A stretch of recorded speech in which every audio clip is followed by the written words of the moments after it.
Fala, meu querido, chegamos com mais um exercício agora da Universidade Estadual lá de Goiás, que traz para a gente uma análise aí sobre a ideia do estado natural e aí toda a formulação proposta por Newton a respeito da inércia. A gente vai estudar em cada um desses itens. Uma questão puramente teórica, a gente vai ter que fazer conta nenhuma e apenas analisar cada uma das alternativas propostas por aqui.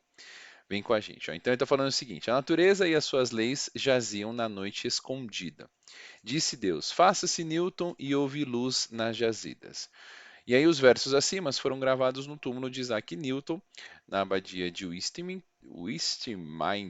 em Londres, onde de Newton ter formulado a mecânica, pensava-se que para manter um corpo em movimento com velocidade constante, era necessário uma força e que o estado natural de um corpo era o repouso. Então aqui havia uma análise um pouquinho diferente daquilo que a gente considera hoje sobre a inércia, né? Ele fala assim: para que um corpo pudesse se mover com velocidade constante, ele teria de ser impulsionado, puxado ou empurrado. Uma vez interrompida a influência externa, o corpo naturalmente pararia. Então, a gente não considera o conceito de inércia que é defendido hoje, né, que é proposto hoje, onde existe tanto o corpo tende a permanecer em repouso e vai ficar nesse estado, a não ser que uma força o tire desse estado, ou também que um corpo está em movimento uniforme, velocidade constante, e ele vai continuar com essa velocidade até que uma força o retire dessa velocidade. Essa é a ideia da inércia, né? Mas antigamente, antes de Newton, havia a ideia de que naturalmente o corpo estaria parado.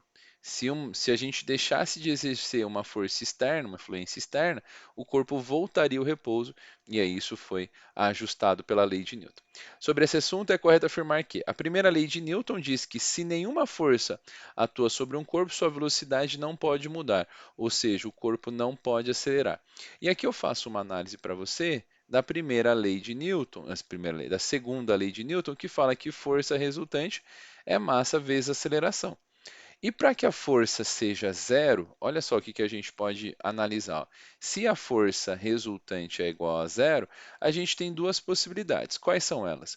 Ou a massa é igual a zero, e dizer que a massa é igual a zero é que a gente não vai ter massa no corpo de estudo. Isso não faz muito sentido para a gente.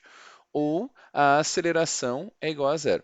Se a aceleração é igual a zero, a gente, pelo conceito de aceleração, diz que a aceleração é dada com a variação da velocidade.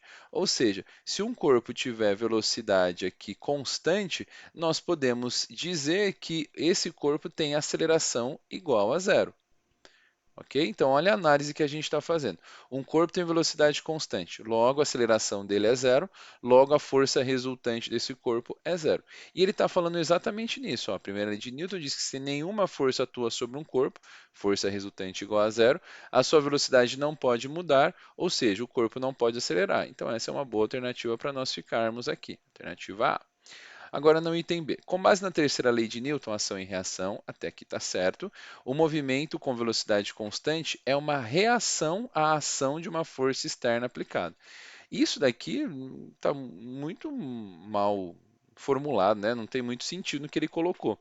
Porque quando a gente fala de ação e reação, é justamente a gente pensar numa força aplicada de um corpo A sobre um corpo B. E aí, consequentemente, um corpo B aplica uma força de igual intensidade e sentido oposto. Mas dizer que o movimento com velocidade constante é uma reação à ação, isso não faz muito sentido. Então, isso aqui está fora. C. O movimento com velocidade constante implica em uma aceleração não nula. Aqui já está errado, né? Porque quando a velocidade é constante, a aceleração já é nula, né? Então, falar que ele é não nula, isso já invalida esse item. E no item D, o estado natural de um corpo é aquele que a velocidade constante, é aquele com velocidade constante, e aqui está o problema. Devido ao fato de não poder afirmar que um corpo está em repouso sem se conhecer o referencial considerado. Ele usa aqui de um artifício que é uma verdade, as duas verdades que ele coloca, ó, o estado natural é com um corpo com velocidade constante, e devido, o problema está nesse devido aqui, devido ao fato de não se poder afirmar que um corpo está em repouso sem se conhecer o referencial considerado. Isso aqui também é verdade. Eu não posso dizer se um corpo está em repouso ou está em movimento sem conhecer o referencial. Mas associar um estado natural com velocidade constante ao referencial considerado, isso eu não posso associar uma coisa com a outra. Não tem muito sentido associar uma coisa com a outra. Então a gente chega por isso na alternativa A. Espero que você tenha entendido. Se você ficou com alguma dúvida, deixe seus comentários aqui que a gente te ajuda. Se não, não deixe de deixar o seu like por aqui e também se inscrever no nosso canal. Grande abraço e até a próxima. Valeu!